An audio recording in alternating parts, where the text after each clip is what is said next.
Hello and welcome to the first episode of the Jim and Matt Gamecast, or as we're calling it for short, the Jam Gamecast. So this is the first episode. All we want to do this episode is kind of introduce ourselves, kind of talk about our favorite gaming history, favorite games, stuff like that, just so the audience can get a feel of who we are as gamers and the type of stuff that we like to play, and ultimately the type of stuff we'll be talking about on this Gamecast.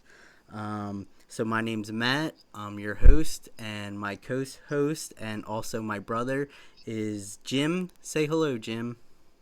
Hey, how's everyone doing? This is Jim. Welcome to the Gamecast. All right.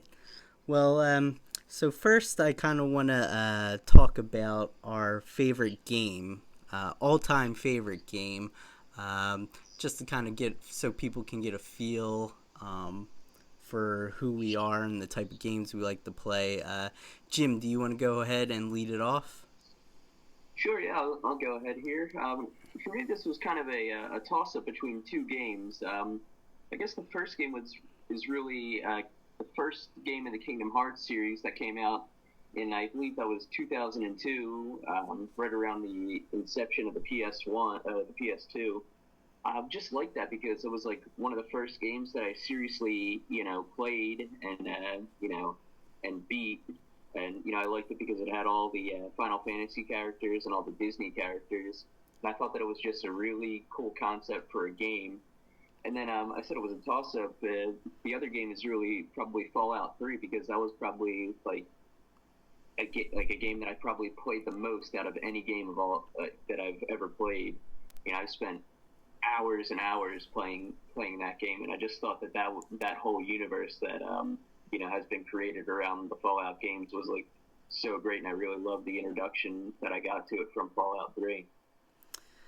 Yeah. From what I understand, Fallout 3 is a very popular game. I've never personally have played it. However, I do know that a lot of RPG fans and a lot of non-RPG fans really enjoy the Fallout series. Um, and Kingdom Hearts, that's a great pick as well. I'm an RPG fan myself. It's probably my favorite genre, and Kingdom Hearts is definitely on my top 10 favorite RPG games or JRPG. I kind of like to just classify RPGs in general, Western RPGs and JRPGs, but Kingdom Hearts is a very good pick, especially the first one. The rest of the series I'm not so sure about, but the first game is a classic, a great PS2 game, and always a classic. So yeah, those are two really good picks. So I guess I'll go ahead here and talk about my favorite game. There's kind of I'm going to talk about two games here, but the reason why I'm talking about two games is because the first game kind of leads me into why my ultimate favorite game is my favorite game. And I'll just come out and say it that my favorite game is Final Fantasy VII. Now, I know lately there's a lot of hate on Final Fantasy VII. You get a lot of people that kind of groan when people say, oh, that's your favorite game or that's your favorite RPG. But for that time period and for the period that I was kind of in my prime gaming years, I was about 14 when that came out. And, to me, when that came out, that was great. Now, the other game I'm going to talk about is Super Mario RPG on the Super Nintendo. That's the very first RPG that I ever played. And at the time, I've probably played that game when I was about like 12, maybe even earlier. And to me, I didn't know what an RPG was. I just went to the local video game store and I saw, oh, here's a new Mario game. I'm gonna play it. I want to rent that. So I took it home and played it, and I loved it. I loved the whole process of an RPG. It's a turn-based RPG, and I just liked that because I could sit there, I could kind of take my time, figure out the attacks I wanted to make, and I liked that Bowser teams up with you and Peach is there with you, and then you get Gino and Malo, new characters that kind of tag along with you, and I was like, this is great. To me, it was such a great experience. However, it was a weekend rental, so at the end of the weekend, I took that game back, and I still didn't know really what an RPG was, and I always thought about that after I rented that and thought, like, oh, that was such a cool game. I liked the way that that was set up. So then, come a couple years later, or however long it was when Final Fantasy 7 came out, again, it was another situation. I was actually grounded, and I went to the local video game store to rent a PlayStation 1 game. And I saw Final Fantasy 7, so I picked it up. And when I started to play it, I was like, oh my god, this is like that Mario game that I played back however many years ago it was. And I just fell in love with it. I had it for the weekend. At the end of my rental, I got my mom to take me to Toys R Us and I bought it. I bought the strategy guide at a Blockbuster and I got so into that game and I loved it. And that's why Final Fantasy VII is my favorite game of all time, my favorite RPG of all time. Yeah. I remember sitting behind you, just watching you play Final Fantasy VII. I was just like my mind was blown, like by like the style of game because I think, back on PS1, I was probably like 7 or 8 years old when that came out, and like I remember just playing like the sports games. It was like NHL '97, and that was like the only game that you allowed me to play because PlayStation One was yours. And I remember just sitting there watching you play like Final Fantasy VII, and like I was just like, I don't understand what's going on here. Like, what kind of game is this? And Final Fantasy VII to this day is like one of the games on like is like on the top of my I need to play list. That's why I'm really looking forward to hearing more news about the Final Fantasy VII remake. Because if that's coming out on PS4, that'll be readily accessible to me as PS4 owner that I can go out and play that pretty much immediately. Yeah, yeah, And it's definitely a must play, especially if you're an RPG fan. Um, Now, for those of you that couldn't guess, me and my brother Jim are huge RPG fans. I think myself a little bit more than you, Jim, but yeah, we probably will be talking a lot of RPGs on this podcast for just to let you folks know out there. We will be talking a lot about RPGs. But yeah, Final Fantasy VII is definitely, if you're an RPG fan or JRPG fan, you definitely want to play Final Fantasy VII. Especially now, if you want to play it before the remake comes out. And if you have a Vita, you can download it from the PlayStation Store onto your Vita, and I think that that's a great way to play that game. I recently downloaded it, and I hope to play it again soon. I also still own my original copy that I bought in 1997. So, God, almost 20 years ago. So, yeah, yeah. and that was like one of those, wasn't it like 2 or 3 discs too? Because it was like one of those big fat, PlayStation One, cases. Because they Yeah. were just typically like, like a CD case. Back when CDs were the thing. They came in the same type of, kind of how games now come in like a DVD or Blu-ray case. Yeah, yeah, it's a big game. In fact, that's why, and I'm sure people listening to this probably know. Some of you might not know, but um, prior to that, the Final Fantasy series had always been a Nintendo game or Nintendo series or exclusive, whatever you want to call it. But at that time, the Nintendo 64, um, it that game would have been too big to put on a Nintendo 64 cartridge. Nintendo went with cartridges, so ultimately Square at that time made the jump over to the PlayStation because they could put it on disc as opposed to the cartridge, so that's why they made the jump over to Sony.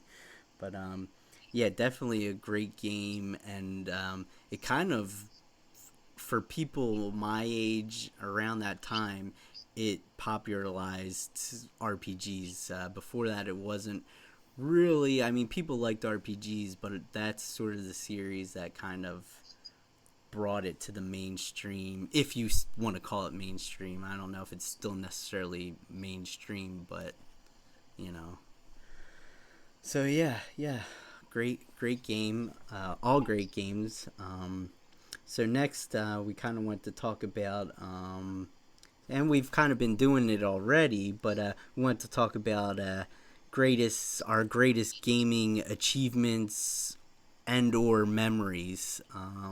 So we kind of been doing that right now, but do you have any memories or achievements, other good achievements or memories that you wanted to talk about, Jim?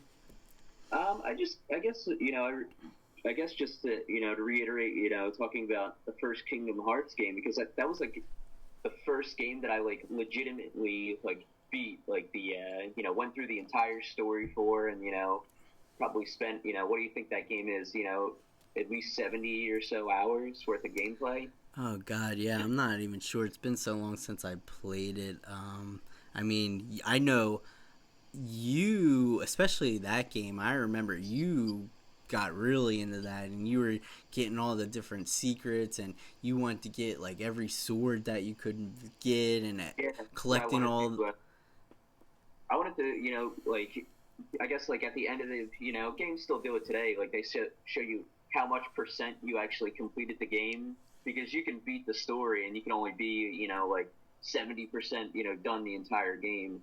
So I wanted to see if I could, do and, get all the hidden secrets and all the items and everything. So I remember, like, I beat the story and then, like, I, went back to my last save and I just, kept kept grinding, I guess, trying to get all the items, trying to build the ultimate keyblade that as it was called, and then I got that, and then I went and beat the game again, and I got, because that was the thing, there was like a secret like video at the end of the credits for like Kingdom Hearts 2, which would come out, I guess when I was a freshman in high school. Yeah, yeah, and that's interesting. That it did that. I do remember that myself. And I don't think I that because when I played it, I just played it and I beat it. I didn't try to max it out or anything or get 100% or 99%, whatever you want to call it.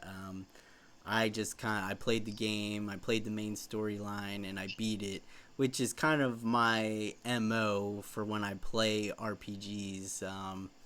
I usually just kind of play the main storyline.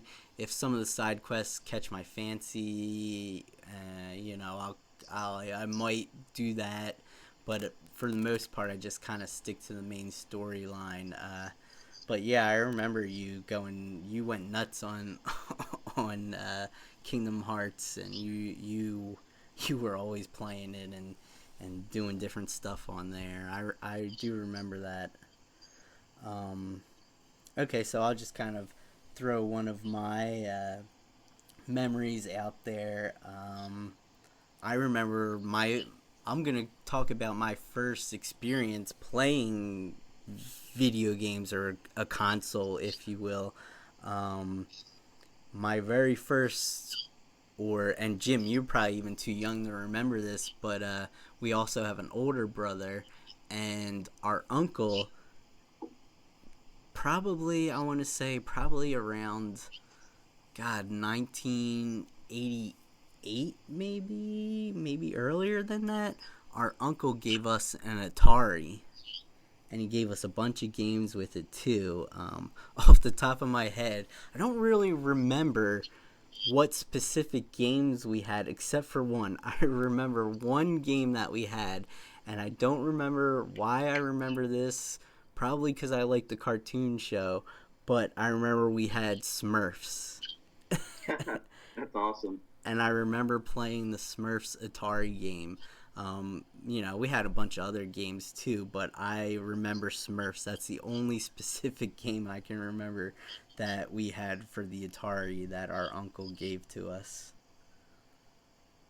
Yeah, I mean, if that was 1988, that was like that was like a few years before I was even born, man. Yeah, But yeah, it was definitely in the 80s because it might have been 87 because I'm trying to remember when we got Nintendo, and I think we might have gotten our Nintendo before you were born too. I'm not sure.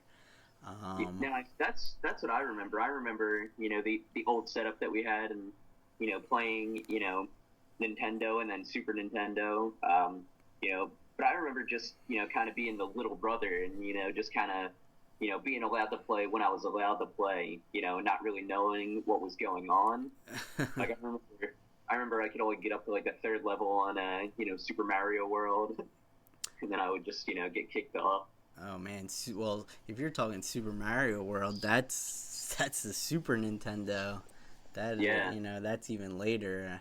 We probably got maybe when I was like in fifth grade, maybe when I was about 10 years old or something like that. We got Super Nintendo, but yeah, we got the Atari, and you're talking about playing the Mario games, and this kind of leads into another memory I wanted to talk about. One of my another early gaming memory I have is when we got Nintendo, and the first time I got my chance, probably after our older brother played, when I got my chance to play Mario Brothers, Super Mario Brothers, on the Nintendo, the original Nintendo. Um, I remember running, and that first Goomba comes up to you, and I remember I tried to hide behind a bush. There's like a little bush there when you first start Yeah. that first stage, 1-1, and there's like a bush there, and the Goombas coming towards you, and I'm probably maybe like, like 5 or 6, maybe, probably 5 or 6 when I'm playing this, and I remember trying to duck behind the bush, and the Goomba just walked up to me and killed me. Yeah, That's awesome. yeah, that's always one of my earliest gaming memories.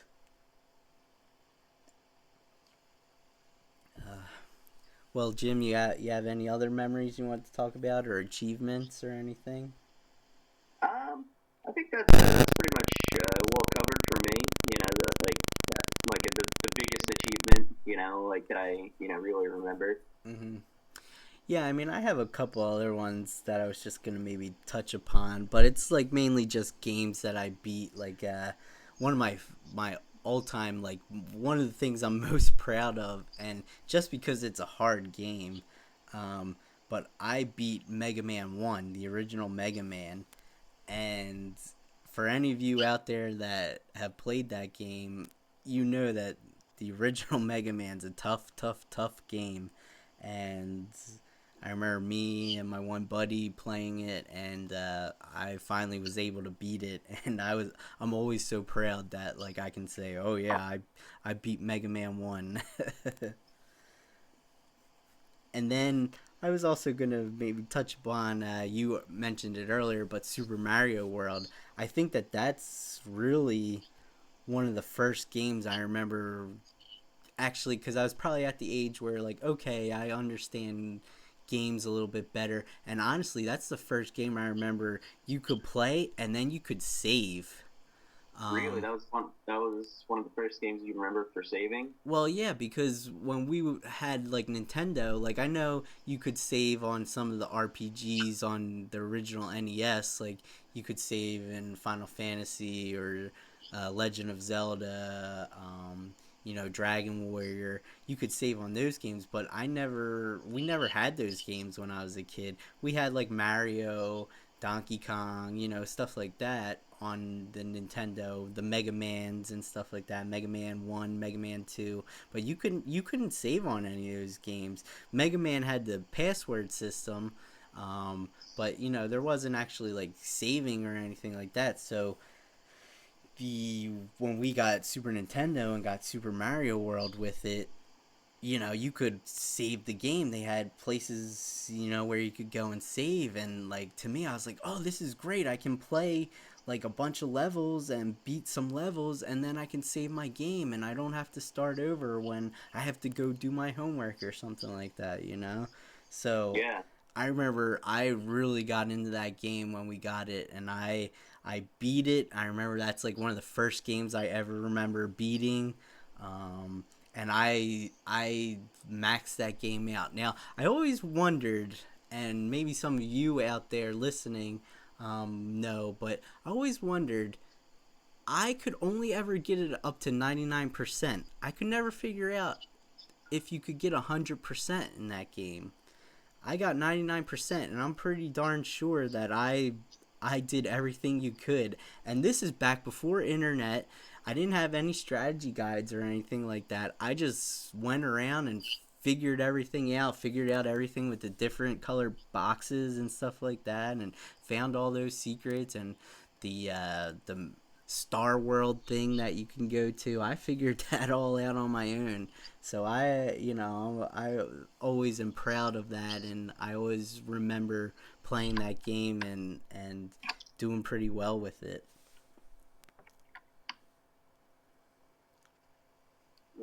Yeah, I guess like one of the like another game. I guess these are always referred to as RPGs, but I think this is a type of game that most people have probably played at least one of them. That's the Pokemon series. Like I remember when we got Red and Blue, Oh the first yeah, games that came out. I remember playing that, and like I remember like I didn't really understand how to like play the Pokemon games, and I just used like the first Pokemon that I got from Professor Oak, which was Squirtle, and I got it up to a Blastoise, and it was like level 100, and I know that I ended up like beating the Elite Four with just pretty much my Blastoise, and yeah, yeah. I, I looked at all my other Pokemon, and they were like really weak. Well, yeah. Now, Jim will have to be our resident Pokemon expert, because by the time Pokemon came out, I was a little older. I remember when the cartoon came out, I was a freshman in high school, so I was sort of at the point where I was like, I don't want to play Pokemon or whatever this is. And so I did play the original Pokemon. I think I remember getting up to the final four, Great Four, whatever it's called, Yeah. and I couldn't beat them, and I just kind of gave up on the game. But I never really got into the Pokemon thing. I'm still not into it. I kind of, since I'm in RPGs, I kind of, I'm not opposed to playing those games, but if I can buy them for really cheap, I'm not gonna pay full price for Pokemon games or anything like that. If I can get it for a few bucks or get any of the games for a few bucks, I might play it just because I'm a fan of RPGs, and I feel like if I want to be a well-rounded RPG gaming enthusiast, that I should maybe play some Pokemon games. But yeah, not really my forte. So, Jim, you'll have to be our resident Pokemon expert, or master, if you will. Yeah, that sounds good. I mean, I actually fell off a little bit with the Pokemon games as well. Um, like I kind of played like I guess they're up to Generation 7 right now. And I know I played 1 and 2. I didn't play 3. I played 4, and then I have played 6 and 7. But then there's been like I didn't play any of the game of I guess 3 or 4 or 3 or 5, and then there's been like a few like interim games that they've done like remakes. Like I think they did like remakes of the original games and a couple other ones. Like I haven't gotten those at all because I'm just kind of like yeah, you already pretty much like I played some of those anyway already technically by playing the Right, original. right. But like you said, about if they're a reasonable price and I see them, I might pick them up just to see how it is. Yeah, yeah, I agree with that. I think by this point, I might be a little bit too far behind to try to dive really far into it, but like I said, if I can get those games for cheap, I'll pick them up. And this past summer, the whole Pokemon Go thing, nah, not for me. Yeah, yeah. I mean, I think that was like that was a hit with like people in my age range. Like their early to Yeah, mid yeah, 20s. yeah, Like that was like a huge hit. yeah. With us. But I mean but it died off really quickly though after being like hot for like a month. Yeah, yeah. Now, for those of you that are maybe kind of picking up on it, there is a fairly sizable age difference between me and Jim. There's about 7 years in between us, so some of the stuff, like obviously Pokemon, that's like right up his alley, and people his age love Pokemon, but for me, I was kind of a little bit too old for it when it eventually came out, so it kind of is a little bit lost on me, the whole Pokemon craze. Yeah, but I mean, I still keep the original three, red, blue, and yellow around, and every once in a while I'll pop them into my.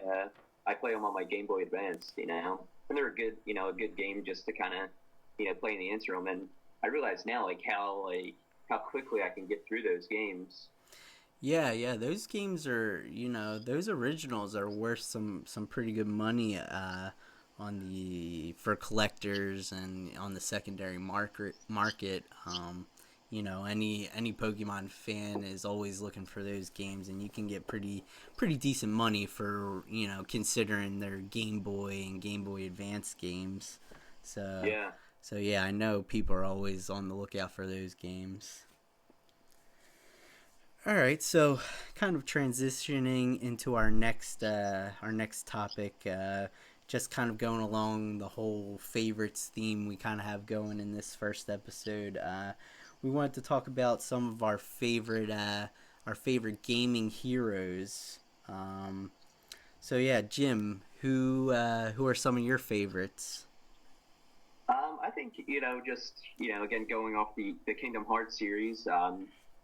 Obviously Sora. He was like He's the main protagonist for the majority of that series, and I just remember playing as him, and just that the story of Kingdom Hearts, how like he was like kind of passed over by the Keyblade, but then he kind of like earns its respect.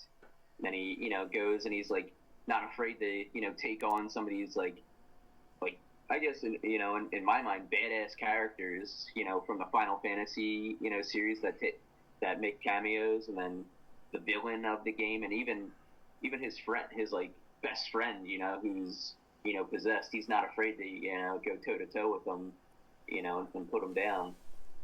Okay. Yeah, yeah. I think Sora is a pretty good pick. Probably a pretty popular pick for people who enjoy RPGs and like the Kingdom Hearts series. Sora is definitely an interesting character. Um, I don't know if I would necessarily put him in if I'm gonna say I have a top 10 or something like that. I don't know that he would be in my top 10, but he's definitely a respectable character and a cool character. Um, so Yeah, I mean, yeah, I was gonna go ahead and name Cloud, but I don't really feel like I should, having not played Final Fantasy VII. So like he's kind of like, I feel like he would be like if had I played Final Fantasy VII. So that's why I'm just kind of holding off on that. But I just know like that Cloud is also like a pretty well respected character. And I also kind of like I guess what's his the main the main character from Final Fantasy X. What's his like? I know uh, just because you could Titus, I think his yeah, name is. Titus or Titus. Some people say Titus, some people say Titus. I think I usually say Titus when I talk about him. So Yeah, Um, yeah, he's I know. another good character, cool character. Again, people in that PS2 age range. If you grew up with the PS2, Titus is probably going to be one of your favorite characters if you're into RPGs. Um, Final Fantasy X's classic game, good game, probably one of the best on the PS2, one of the best RPGs on the PS2. So yeah, Titus is another good pick or good character. Um, well, since you kind of brought him up there for a second, and Final Fantasy VII is my favorite game, um, Cloud Strife is obviously my favorite character, my favorite gaming hero. He's got the cool look, the kind of the bad boy image or look, the cool blonde spiky hair.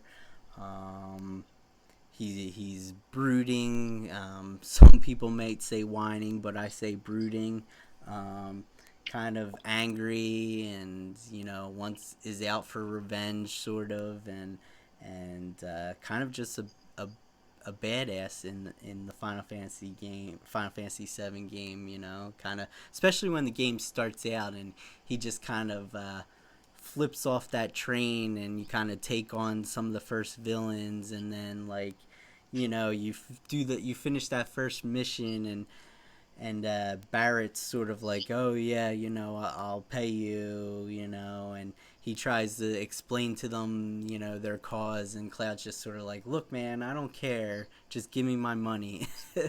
It's pretty, for a 14-year-old kid playing that game, you're kind of like, oh, this dude is pretty cool, and that's kind of that's kind of stuck with me, and Cloud has always been my favorite, absolute favorite. I'll say the rest of these people I'm going to talk about, they could probably fall anywhere on a top 10 list, but Cloud is definitely my number one pick for a Yeah, gaming I remember hero. from the first Kingdom Hearts when you get to Olympus Coliseum, and like I'm not sure if it was like right away, but after you kind of do a little bit there, Cloud kind of comes out, from I guess like the underworld, and he kind of just walks by Sora, Donald, and Goofy, and just kind of gives them this stare. He just kind of looks at them, and you're just like, damn, Cloud in that game had a really like I thought he had a really cool character design. And like when I saw that, I was just like, oh man, I hope I don't have to fight that guy. Yeah, this is kind of like his like dark look. Like, doesn't he have like bat wings or something like that Yeah, in I think he Kingdom has like a Hearts? bat wing or something. Yeah, Yeah. yeah. And I remember that moment, but I always kind of, for whatever reason, now I prefer Kingdom Hearts 1 over Kingdom Hearts 2. Actually, I think Kingdom Hearts is a great game, and I think the second one kind of actually starts to mess up the series. Now, some people might heavily disagree with that, but that's just my opinion. I think once that second game came in, I think everything started to get convoluted and crazy and too confusing, and I think they should have just left it alone.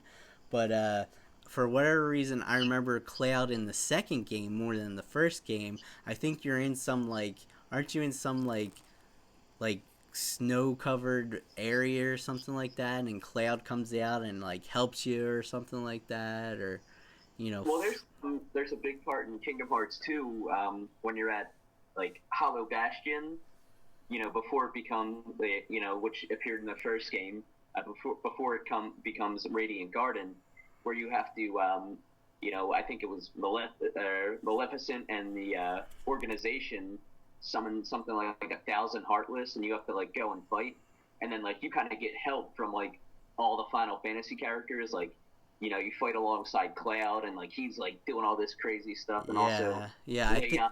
I think that's what I'm remember, because I remember there's like tons and tons of the Heartless, or is that what it is at that Yeah, point? The Heartless there, yeah, like and you fight along you're like Cloud, Leon, Tifa, and yeah, I think he as well. you're like fighting them, and I remember Cloud just coming out and like doing all these like crazy badass moves, and just kind of taking out a bunch of enemies and everything. And again, it kind of goes along with his cool guy or badass image. Yeah, yeah. All right. Yeah. So, any you have any other favorites you want to talk about? I guess I've only played the first game in the series. I have the next the second and third, but the Uncharted series, the main character Nathan Drake, Oh yeah, he's kind Nathan of Drake. Yeah. yeah, he's all like along the lines. He's like suave, like really smooth, and he's just kind of like you know confident and like I guess arrogant too. But he's pretty badass too. Growing up being a big like Indiana Jones fan, like he's kind of like a modern day Indiana Jones, with the stuff that he does in that game, and he always gets at least in the first game that I played, he was talking smooth to the lady in the game, so that's why I thought he was pretty badass too. Okay, yeah. I've never played any of the Uncharted games. I own the first three on the PS3, and I recently got four in the bundle when I bought my PS4. But I haven't played any of them. But I do know that Nathan Drake is a really popular character among gamers nowadays. And I think, like you said, Jim, he's kind of like the rugged type, and Yeah, he's an explorer, adventurer, Indiana Jones like, so I think that hits home for a lot of gamers, and Nathan Drake is very popular nowadays. I do eventually need to get to those games. They're in my huge backlog of games, but at some point, I want to play those games. Um, all right, so I'll just talk about another one of my favorites, and I think it kind of it'll show my if you want to say classic gaming roots. I'm gonna take it back to the NES now, but I want to talk about Mega Man. Um, Mega Man, one of my absolute favorite characters from the time when I was a little kid. In fact, I still own my original NES, and on my NES, I still have my Mega Man sticker that I got somehow. Don't remember how I got the sticker, but I have a Mega Man sticker that I put on my Nintendo when I was a kid, and it's still currently on there. Um, so yeah, Mega Man's always been one of my favorites. I watched the Captain N cartoon show when I was a kid, and Mega Man was a character on there, and I loved being able to see Mega Man on a cartoon show when I was a kid. So how can you deny that the Blue Bomber's not a great video game character or hero? yeah, yeah, definitely. I mean, yeah, I don't think I've ever played like any like Mega Man specific games, but I just remember from like a lot of the fighting games, like Marvel versus Capcom is like the big series, Oh and Mega yeah, Man appears in that, and I would pick him a lot as being part of my party for going through the levels. yeah, that's right. That's when you think Mega Man, you probably don't. At least I don't, or most people probably don't as well. But you don't think Marvel vs. Capcom. Mega Man's not one of the people I necessarily think about right away. Although, I mean, when you think Capcom, you usually do think Mega Man. So I don't know why I don't think Mega Man when I hear Marvel vs. Capcom. But yeah, Mega Man is in that game. I never really used him though. He's not. I never really picked him surprisingly in that game. I think I usually picked like Ryu or Ken, and I think I picked Strider a lot of the times. Okay, yeah, I know, I definitely picked like Ryu or Ken, but I also I remember I liked Mega Man because he could do like this really crazy like laser beam attack, that would just like basically obliterate the other like fighter. I was just like, man, that's cool. Yeah, definitely a good game. Another kind of a little bit. I don't know if you want to say it's rare, but it's a hard to find PS2 game. So another almost rare game that Jim happens to own. Yeah. Yeah, 'cause I remember, going back to the arcade days, I would always play, Marvel versus Capcom in the arcade, and I remember, you could play as like Spider-Man, you could play as Wolverine, and then all the Street Fighter characters, and I think wasn't there even like wasn't Jill Valentine in that too from Resident Evil? Yeah, yeah, Jill was in that game, which I always thought was cool because, Resident Evil, actually, Resident Evil, I will admit, is the reason why I bought a PlayStation 1. I remember my friend Kevin had PlayStation 1 and he had Resident Evil and the strategy guide. We would always go over there and play it. I remember the first time a hunter came, it scared the crap out of us. So yeah, I always thought that it was cool that Jill was in Marvel vs. Capcom and that you could fight with her, and one of her special moves, she would call out a zombie and stuff like that. Yeah, yeah. Okay. All right. Well, it's a good game, good picks. Any other favorite heroes you have, Jim? I think that's pretty much it because like the other, like in the Fallout series, there's not really like the hero is pretty much how you make it. Like it's that's your character. You like have what personality you want them to have, and things like that. Which that's a thing about those types of RPGs that I really enjoy. That there is a main story, but it really puts you into that story, playing as the end, the protagonist. Yeah, yeah.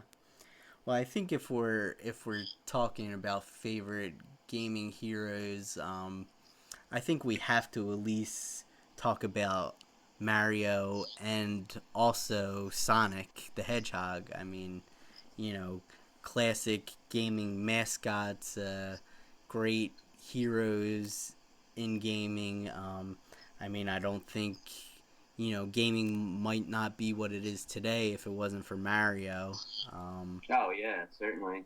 Yeah, I mean, you have to talk about Mario and then Sonic. I mean, again, gaming might not have gone where it did if you didn't have the whole attitude, early 90s Tude era, with Sonic, and he was sort of a bad boy, or had a little bit more attitude than Mario, and the whole Sega first Nintendo thing. I don't think gaming is where it is today without Sonic and Mario.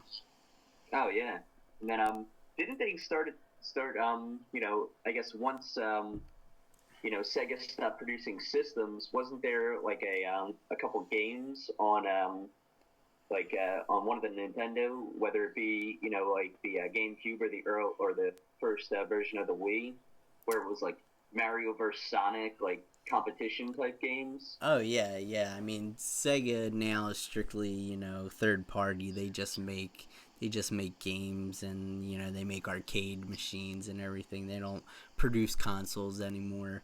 But yeah, they have on the Wii and stuff like that. They have like the Olympic games, and it's Sonic and Mario and the Sonic characters and everything. And the Sonic games come out on Nintendo consoles now.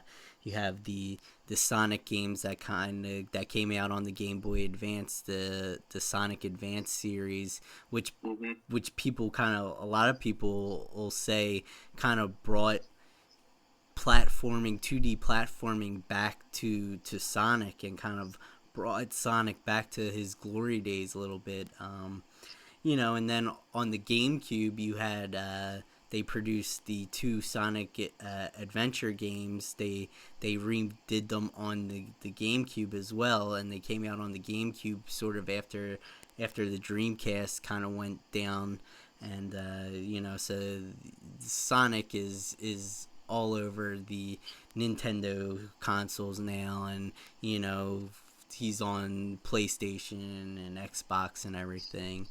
So yeah, I'll admit at first, when you saw that first game and you're like, what, Sonic's gonna be on a Nintendo system? This can't be. Or Yeah. and then you see like Sonic and Mario are gonna be in the same game. Like when I was a kid, that would have blew my mind. Like, no way, Sonic and Mhm. Mario are in the same game.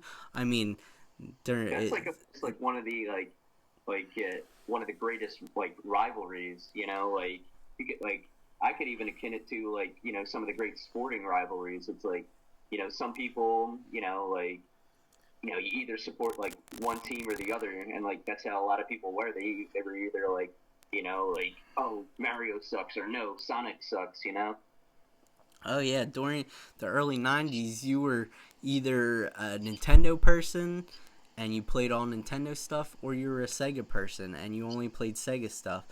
I remember being mad at our older brother when we were younger because I bought a Game Boy because I was a Nintendo kid and I played Nintendo games, and our older brother bought a Sega Game Gear, and I Oh, was I remember like, the Game Gear. I Yeah. was like, you're a traitor. You bought a Sega thing?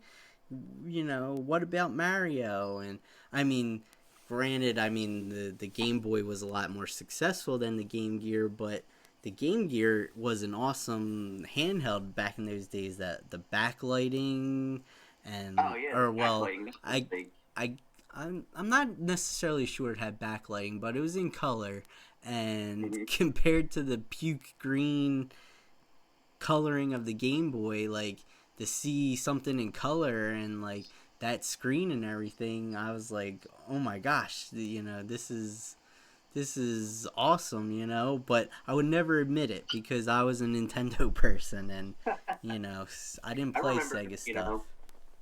yeah, I remember, like, playing both the Game Gear and the Game Boy, you know, and I thought that was like, I really remember, thinking of like, why does one of these have like, the color and the other one's just like green?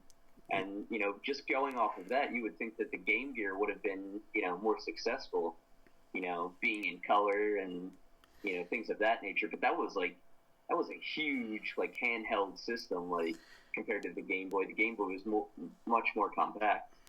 Yeah, well, I think one of the reasons why the Game Gear wasn't as successful is that thing ate batteries like crazy. Like, Didn't it take like four of them too? no, it took six AA batteries.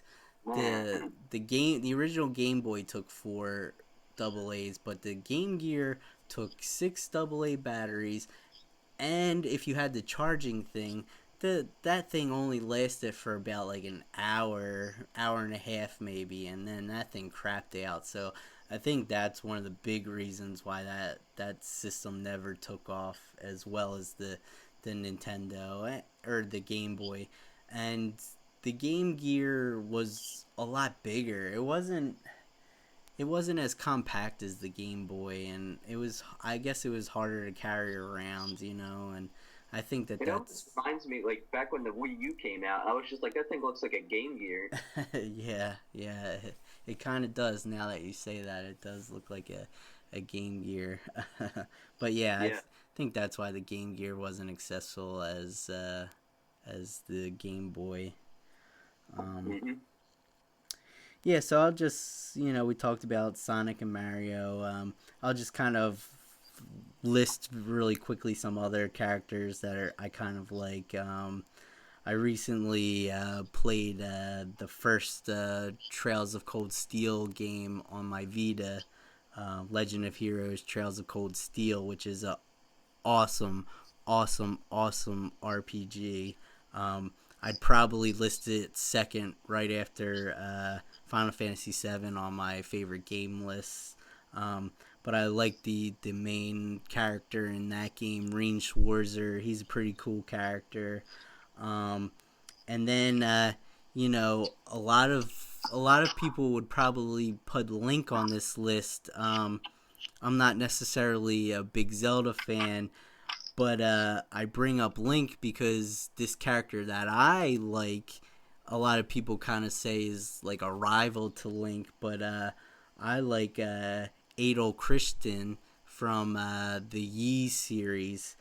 which is a series of RPGs on the early computer systems, and I think the first game was on the Master System for the Sega, and then it was on the TurboGrafx CD.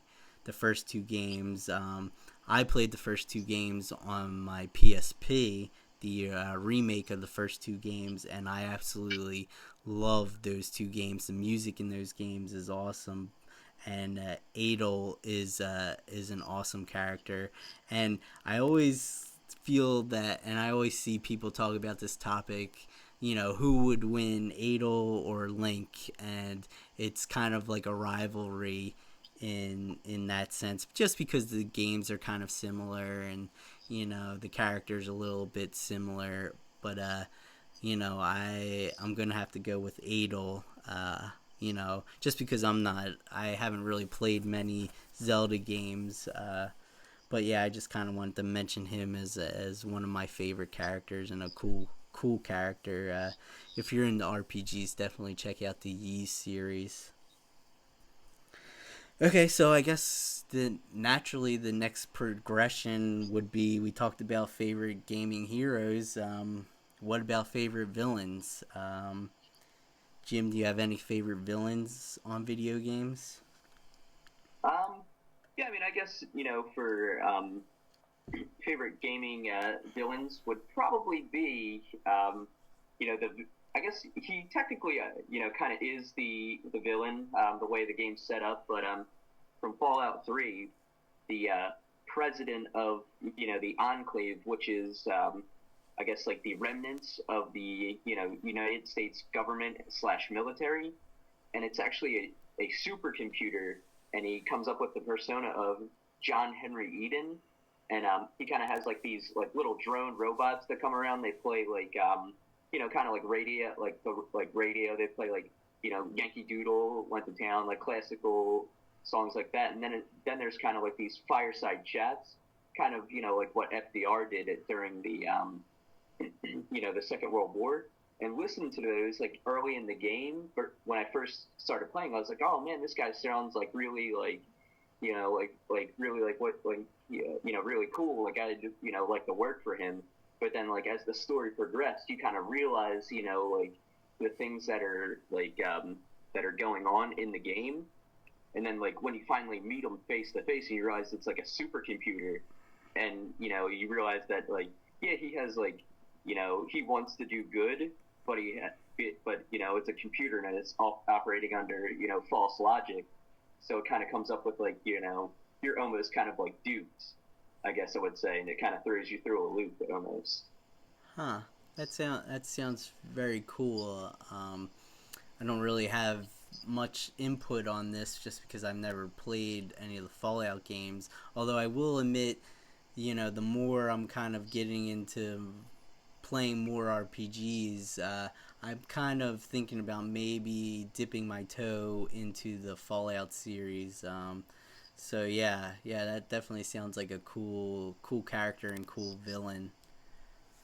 Um, all right, so I'll talk about my favorite villain. Now, obviously, people can probably guess if the trend that I'm on here. Favorite game, Final Fantasy VII. Favorite hero, Cloud Strife.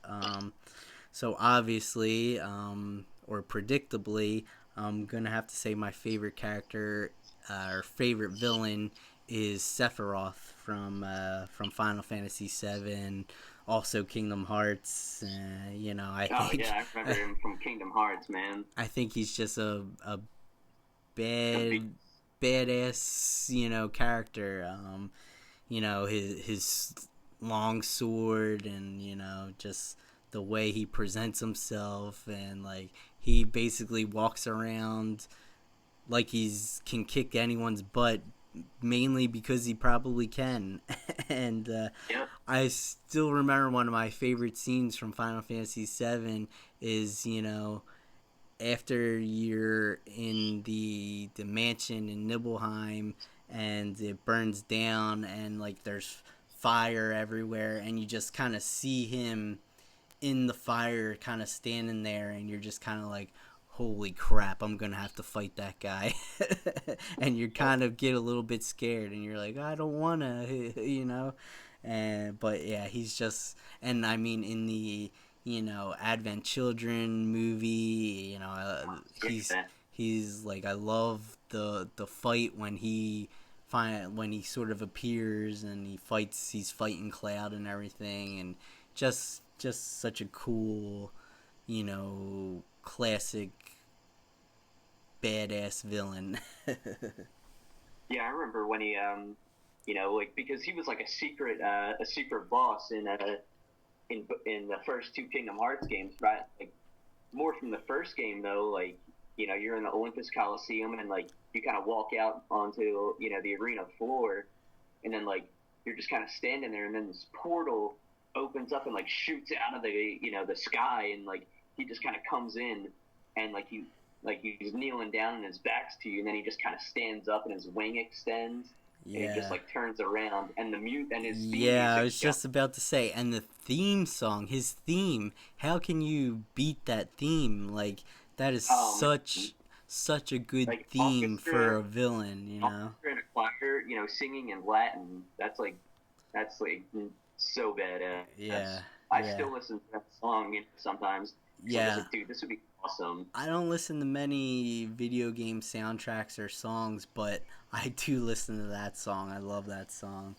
Um, and I remember that in Kingdom Hearts, the first Kingdom Hearts, and I could never beat him. I'll admit it. I could never beat Sephiroth in that I got game. him down to like the last like bar of health, which was like a bright green bar, and I like got him halfway down, and then he just does this like crazy teleporting attack, and I was dead within 2 seconds, and I was just like so like defeated after that. Like, Classic Sephiroth. yeah, Yeah, definitely one of the tops. Definitely one of the best villains. Um, okay, you have any other villains you want to talk about, Jim? um, I guess probably I've played more of the Kingdom Hearts series. Like they had Chain of Memories and Birth by Sleep, which I played on the PSP, and then I recently played I guess Dream Drop Distance on Kingdom Hearts HD 2.8 or whatever it's called, but the main villain that is kind of asserted himself in the Kingdom Hearts series, Xehanort or Lord Xehanort. He's a pretty good character, pretty badass, I must say, and kind of like a really calculating and intelligent villain. So it'll be interesting to try to foil his plan. Whenever Kingdom Hearts 3 does eventually come out. And also in Birth by Sleep, he was voiced by Leonard Nimoy, so that was like really cool to hear him. Oh, that's nice. Yeah, I'm excited to play Birth by Sleep. I own it and I want to play it on my PSP. Like I previously said, I really liked the first game. The second game kind of ruined it for me, and I played some of Chain of Memories on the Game Boy Advance, and the whole thing with the organization just got too complicated for me, and I couldn't follow it. Um, but I do know that a lot of people say Birth by Sleep is a great PSP game and great Kingdom Hearts game. It's a prequel. I know a lot of people kind of say that could have been Kingdom Hearts 3. Like, some people feel that Square should have just called that game Kingdom Hearts 3 and put it out on the PlayStation 3, you know? Yeah, I definitely think that should have been, like a main console game, like when I played it, and I liked, because that kind of, like I guess this concept came in with the Chain of Memories, but like having more than one protagonist, like, but in order to play as Riku in Chain of Memories, you had to beat Sora's story, but in Birth by Sleep, you get to pick who you want to play as, out of the three main protagonists. It doesn't, choose for you, which I thought was really cool. Okay. Interesting. Um, okay, so yeah, it's a good pick. Since we're kind of talking about the Kingdom Hearts series, I thought that Ansem from the very first game was pretty cool. I thought that he was a cool villain. Had a cool look to him. Yeah, Um, Ansem, the Seeker of Darkness. He was really cool. yeah. Although, and I say Ansem from Kingdom Hearts One because didn't isn't that something else that Kingdom Hearts 2 kind of convoluted Yeah. and said like, oh, that really wasn't Ansem and blah blah blah and Well, I mean, once you do get a chance to play Birth by Sleep, you'll understand that more. Like it kind of puts pieces that were convoluted between Kingdom Hearts One and Kingdom Hearts Two together, so that you'll realize things better.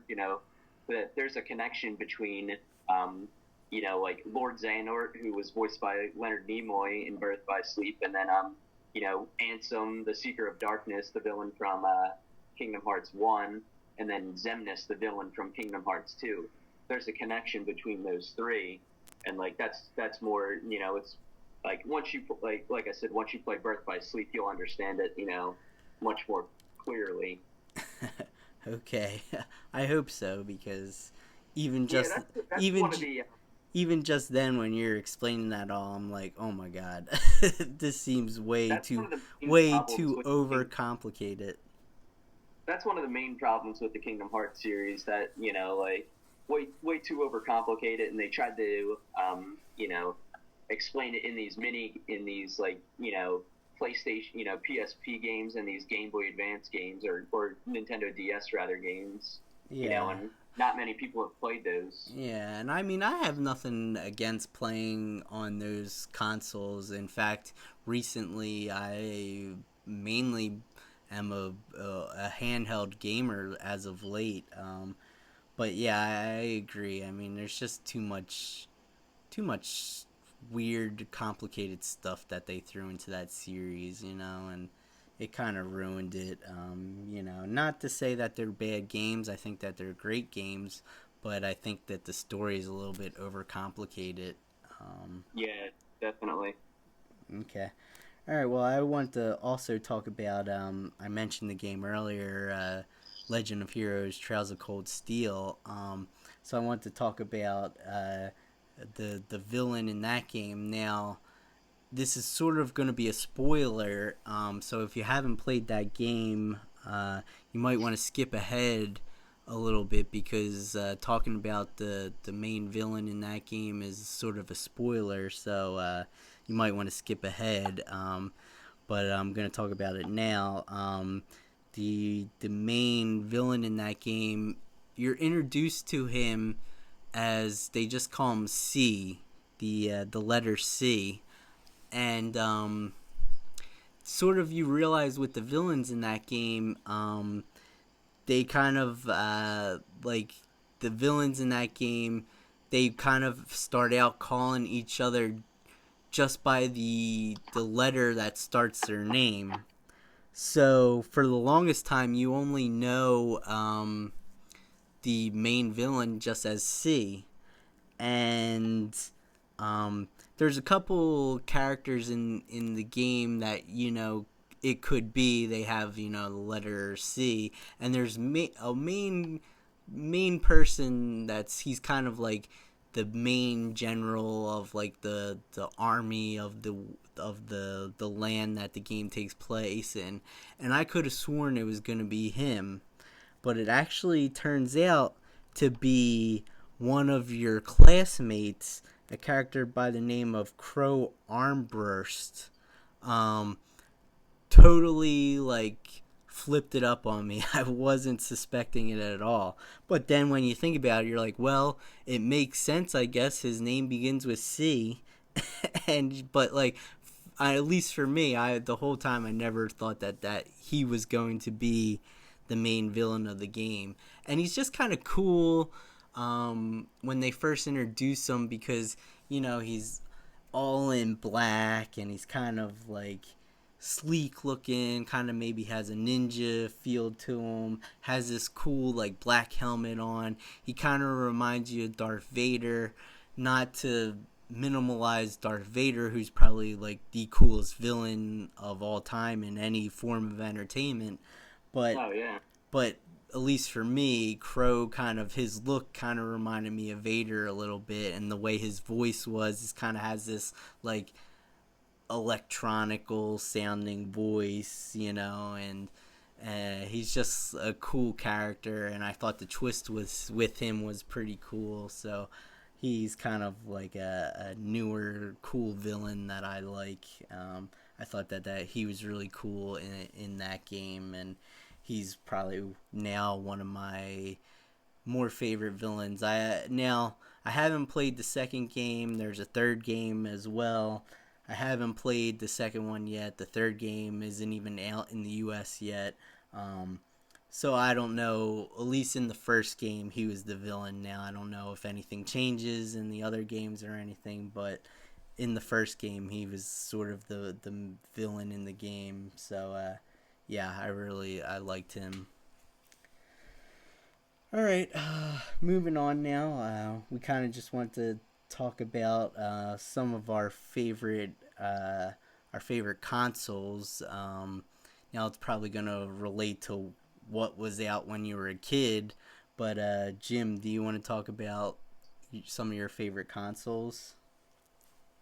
Yeah, I would probably say that the two consoles that I probably played the most, I guess when I was, quote unquote a kid, was probably PlayStation 2 and then Nintendo 64.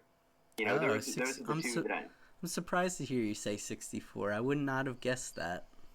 Well, I mean, remember Pokemon Stadium? I played that game religiously, like Okay. because I thought that game was going to be exactly what you got on Game Boy, but it Yeah, turned out to be like completely different. I thought the same thing. In fact, I remember when we went and bought that game, we got it at a game was like impossible to find. You couldn't find it anywhere.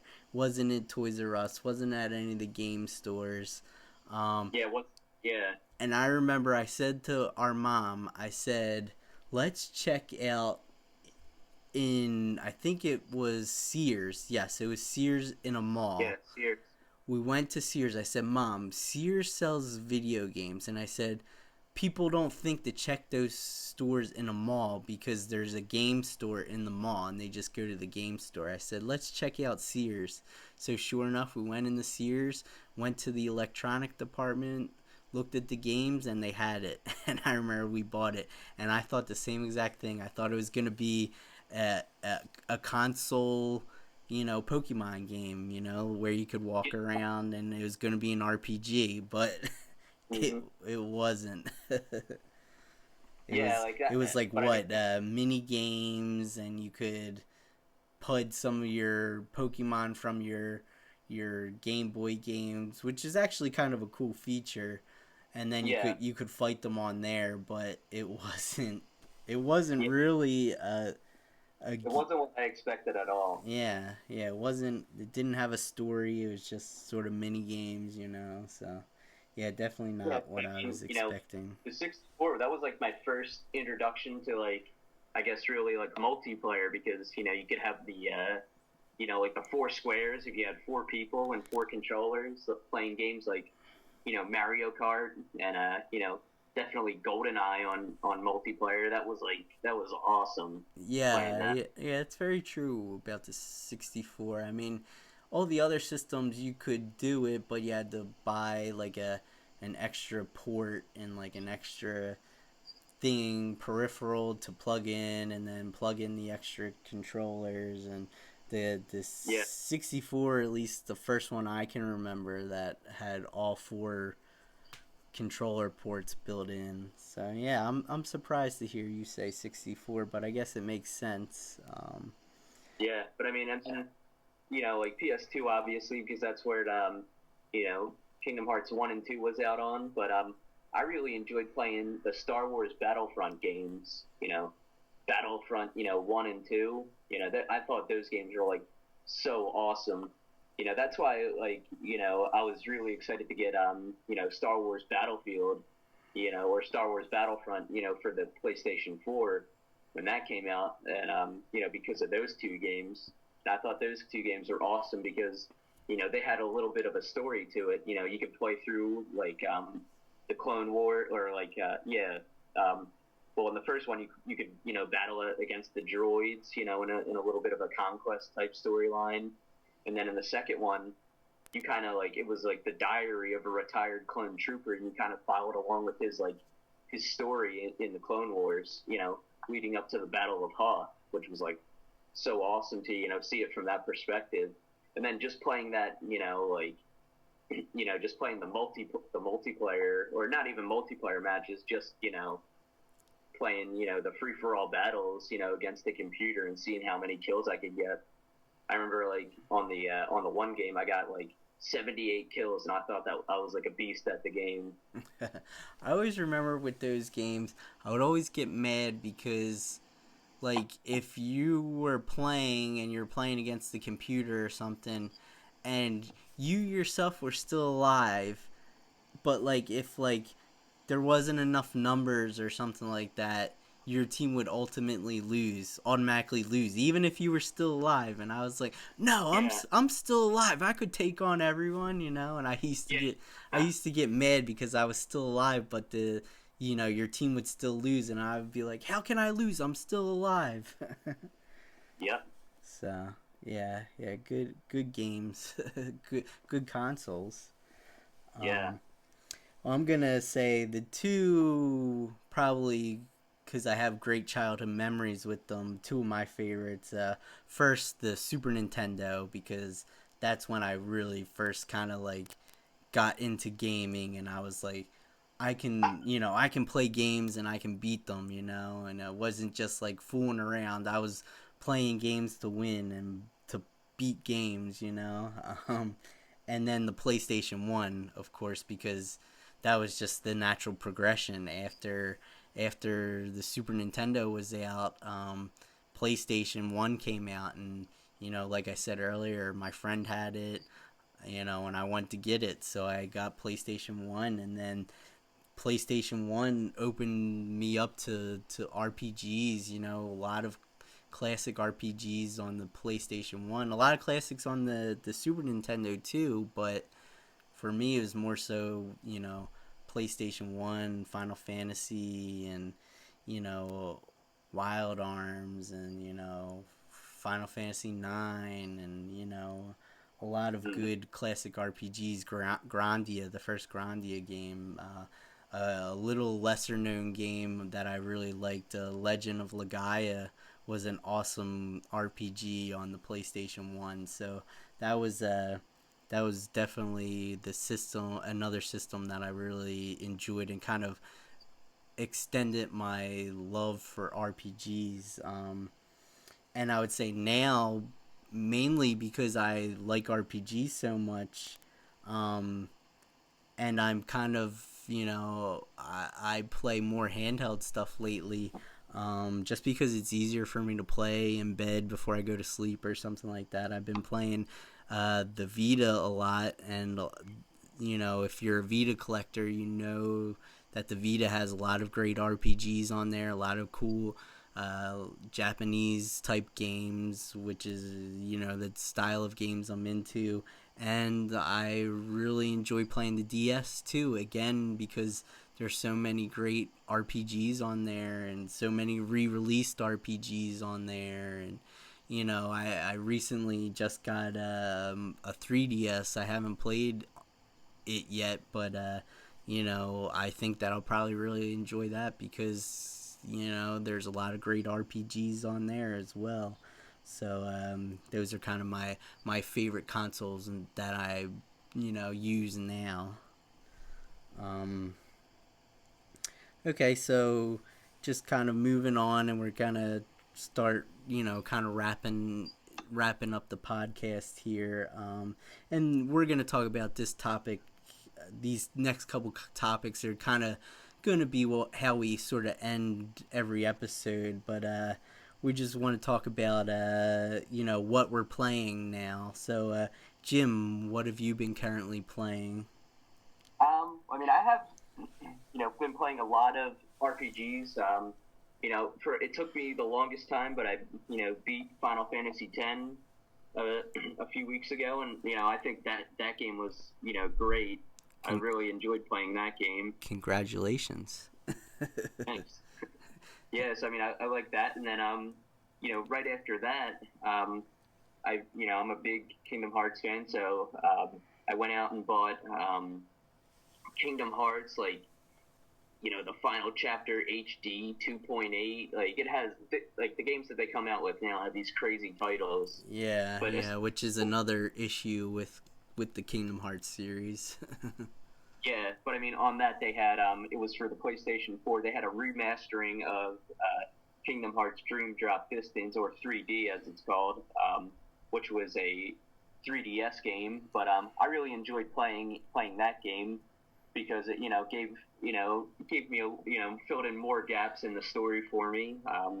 Then you also got to play as Riku, and I think Riku is like one of the best characters from that series, and I actually think that if the those games might have been a little bit better, or maybe just as good, if he was the main protagonist the whole time as opposed to Sora.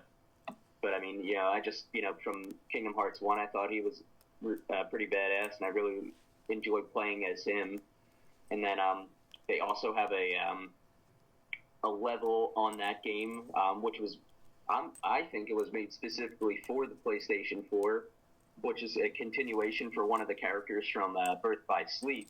And I just really enjoyed some of the the visuals and game mechanics that was in that level. And I'm hoping that is continued for Kingdom Hearts 3. Again, whenever that comes out, I'm hoping that it comes out sometime in 2017, but who knows? And then there was also like an hour, 2 hours worth of cinematics on that as well, which was pretty good. And then I did start playing Dragon Quest Heroes. Didn't really get too far in that because I guess I kind of was a little warped out with RPGs. So I do also have an Xbox One, which I use for mainly multiplayer and online games. So played a little bit of matches of the newest Call of Duty, which I'm not too good at. And then I play Smite a lot, which is a MOBA, multiplayer online battle arena game, which I really enjoy playing. Okay, cool. So you've been playing a lot of stuff lately.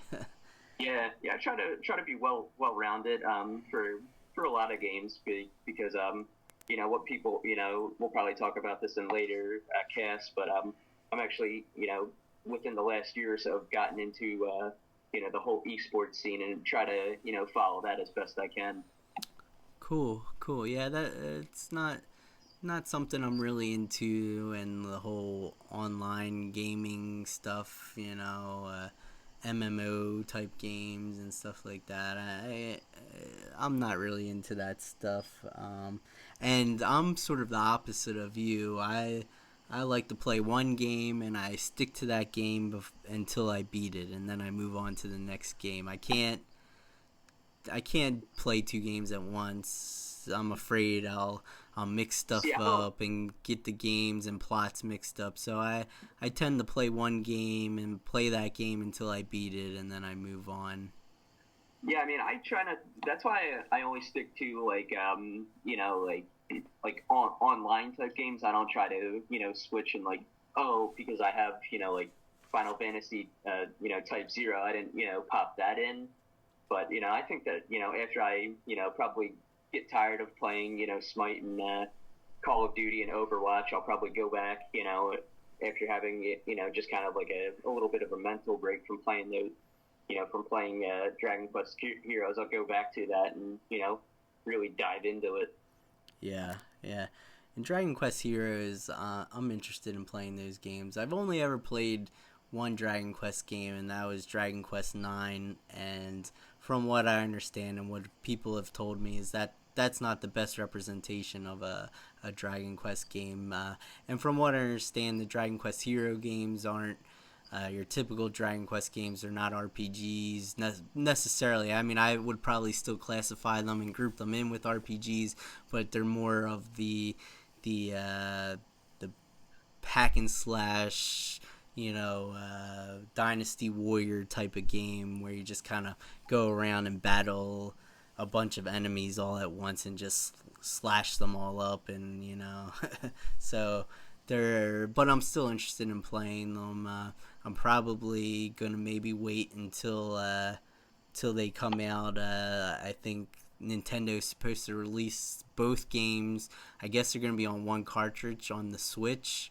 And since I'm in the handheld gaming lately, I'm probably going to maybe wait to get those games, the first and second one, on the Switch when that comes out for Dragon Quest Heroes.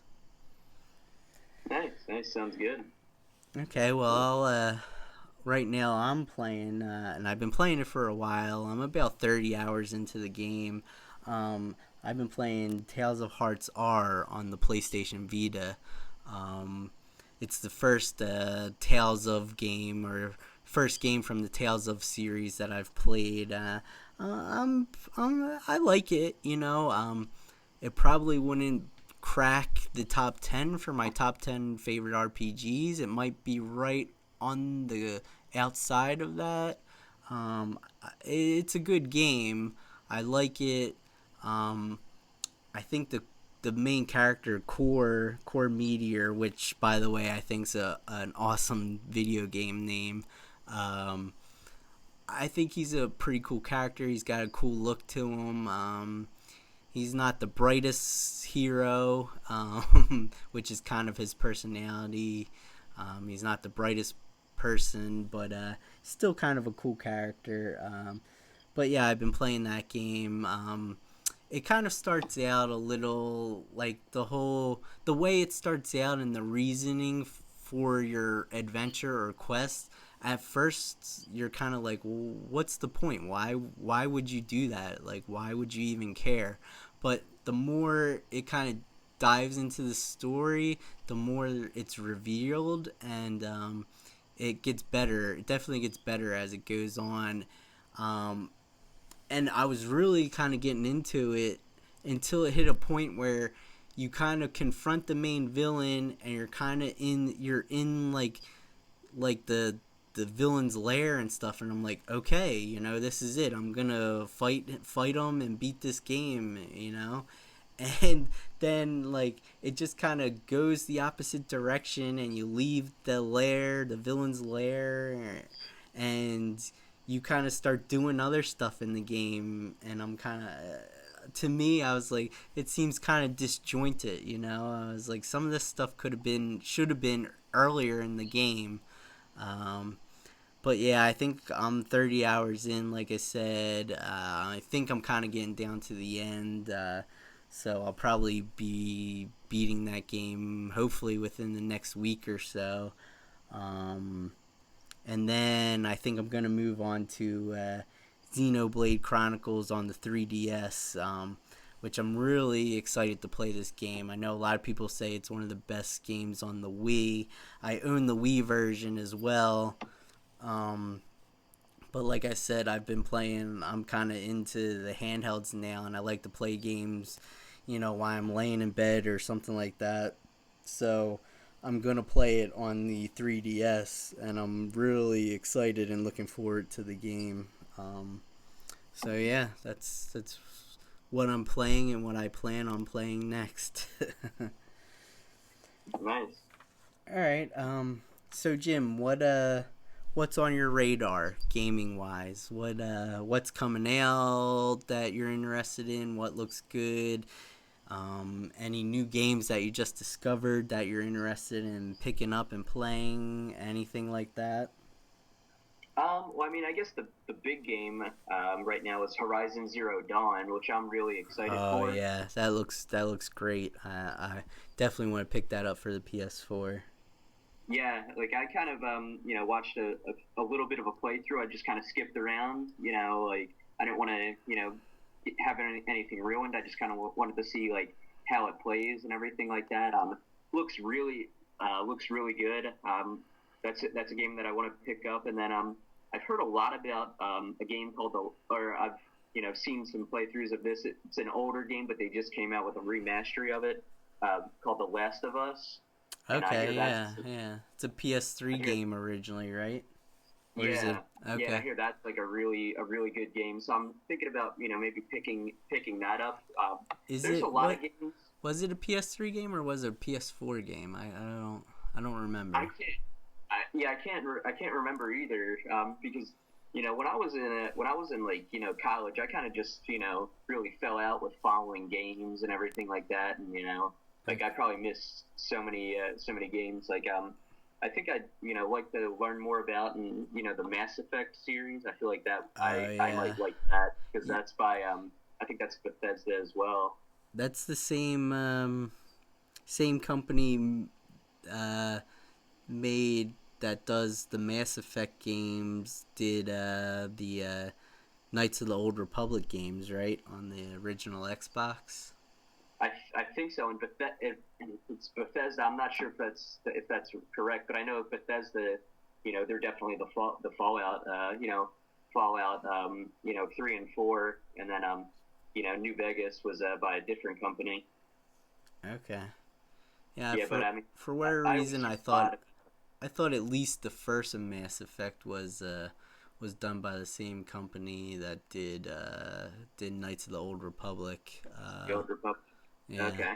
yeah, but I mean I could be wrong. Who I mean I don't know. I'm sure if I am wrong, if anyone listening knows, I'm sure Yeah. So let they'll us let know. us Hopefully. know. Yeah, yeah. If you know, let us know. uh, Yep. yeah, yeah, cool. It's the other game that's a game that's really popular right now on the PC scene is H1Z1 King of the Kill, which there's two H1 games. There's H1Z1 King of the Kill, which is like a free for all game where like 180 players are just put into a game on this ever shrinking map, and the goal is pretty much to be the last person standing. So you pretty much try to go out and either hide the whole game or go out and just kill as many other players as you can. And then there's also like toxic gas that comes into play. And then there's the other version is just survive, and I'm not really 100% sure what that's involved, but I know zombies come into play. But H1Z1, I've watched a lot of people do streams and just videos about that, and it looks like a game I'd really like to play. But the only thing, the only thing it's on PC right now, and I'm not sure if I want to go out and get like a gaming laptop or PC, and I'm still holding out hope that it'll come out on PS4, Xbox One, or both, so I can play it that way. Yeah, yeah. I mean, I only know about this game from what you've told me, and I'm not really a PC gamer. I prefer console. So yeah, Yeah, I mean, if it was on PC, there'd be a huge learning curve for me if I played it that way. yeah, yeah. All right. Well, I'll just talk about a few things on my radar. Of course, we're recording this. It's March 3rd. So, as most of you probably know, today the Nintendo Switch was released. I'm definitely interested in the Nintendo Switch. Like I've mentioned multiple times on this podcast so today. I really like handheld gaming, and to me, this is the best of both worlds. You get a console that you can play on your TV, and it's a handheld too. So I'm really interested in picking up a Switch. And the more I watch on the Switch, I've been watching tons of videos about the Switch. The Captain Nintendo dude stuff on the Switch, people's unboxing stuff on the Switch. The more I watch on it, the more reviews I watch, the more I want to pick up that console. And of course, I would most likely pick up Breath of the Wild. Like I said earlier, I haven't really played many Zelda games, but there's some that are on my list, and that is one game that's on my list of games to play. So that's definitely on my radar. Something else that's on my radar, which is probably something some of you RPG fans would be interested in, is I recently saw something. Well, as most of you probably know, a game called Ys Origins is coming out. It's a prequel to the other Ys series games. It's a prequel. It was released back in '06 on the PC, but now it's coming out on the consoles. Now, I'm not sure if we're getting an official physical release here in the US. Now I'm sort of a collector, and I like to have physical games as opposed to downloading games. So I like to have a physical copy of the games, and I'm not sure, like I said, if it's a physical copies coming out in the U.S. But I do know that the Asia region, their game has English subtitles. So on the Vita, on the PS Vita, and the PS Vita's region free. So you can pick up that game. You can get it from somewhere like PlayAsia.com. You can get the Asian version of the game and have a physical copy of it, and you can play it in with the English subtitles. So that's something that I'm definitely interested in picking up. Because, like I said, I don't think we're getting a physical release in the U.S. And so, kind of also along that topic is I recently saw an article someone posted in one of the Facebook groups that I'm in that the RPG I Am Setsuna, which is a Square game, well, sort of like a one of the companies that Square set up. It's part of Square, but it's a company. I forget the name. It specifically makes gonna be making RPGs. They made the game, and it's always been on the PS4, but it's only been download. We haven't gotten a physical copy, at least in the US. But I recently saw that the it's gonna be on the Switch. Again, I don't think it's getting a physical release in the U.S., but I this article says that the I don't know if it's the Japanese region copy of the game or the Asian region of the game is gonna have American, or not. I'm sorry, not American, but English subtitles to the game. So again, that's going to be a physical copy you can get of the game, and it's still going to be in English. So the people in the West that that are English speakers, are going to be able to get a copy of that game, a physical copy, which is pretty cool. So I'm excited for those, and that's kind of what's been on my radar lately. And so we kind of move on. This is going to be our last kind of topic that we talk about. We're going to talk about our recent pickups, games or gaming related things that we recently have picked up. So Jim, anything you have bought lately? Well, I mean, I guess the latest thing was, the latest installment in the Kingdom Hearts series. I bought that, I guess, 2 weeks ago, and then like I've said, I've beaten that game already.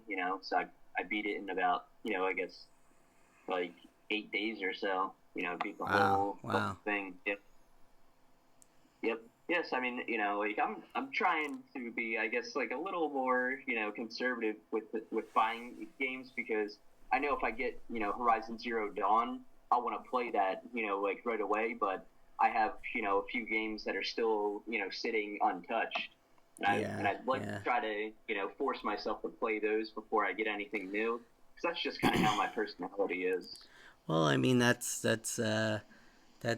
for any gamer. We all have our backlog of games, so we all have games that we say we're gonna play at some point, but they just don't get played all the time. So every gamer has that backlog. All right. Well, I've the most recent stuff that I've bought. There was recently a local like a little convention. It was mainly like a old toy convention, but they also, some vendors had games and stuff like that, and there was actually only one vendor was specifically sold video games, and I picked up a few things from there. I picked up a couple DS games and a PS Vita game. I picked up Rhapsody, a musical adventure on the DS, which was a RPG that was originally released on the PlayStation 1. So I'm excited to play that at some point. And I picked up also on the DS Fantasy Star Zero, which looks like a really cool game. Haven't played any of the Fantasy Star games in that series.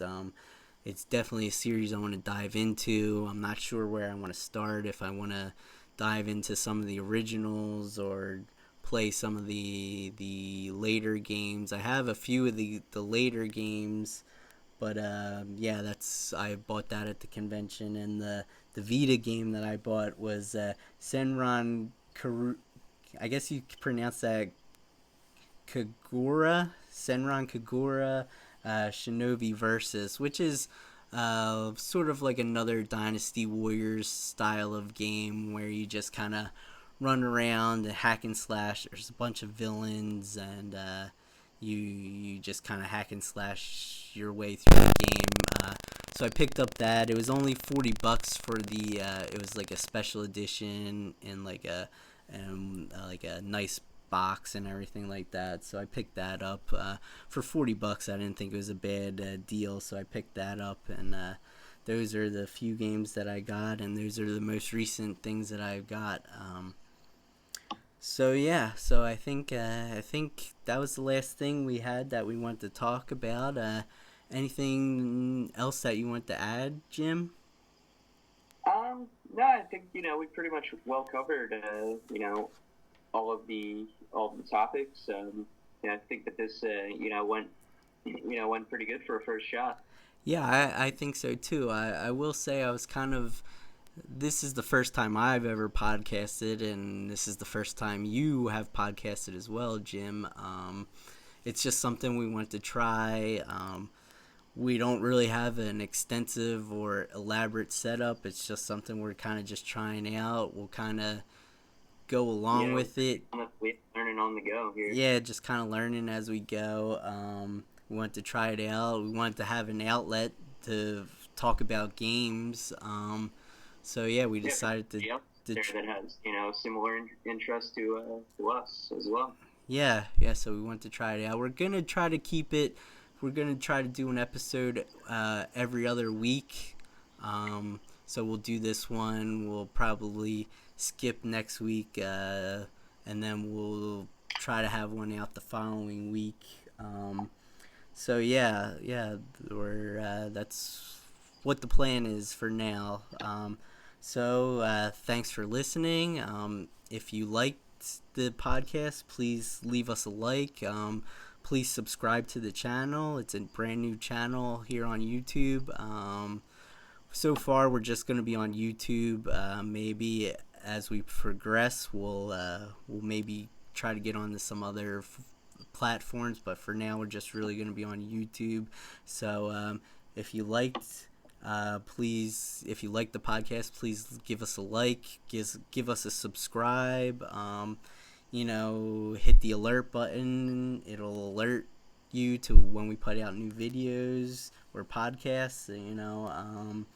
So yeah, Yeah, and just give us any kind of feedback. We'll definitely be yeah, willing to take that into account. yeah. Leave any comments or down in the comments section, and let us know what you thought. So for now, thanks for listening, and we'll see you next time.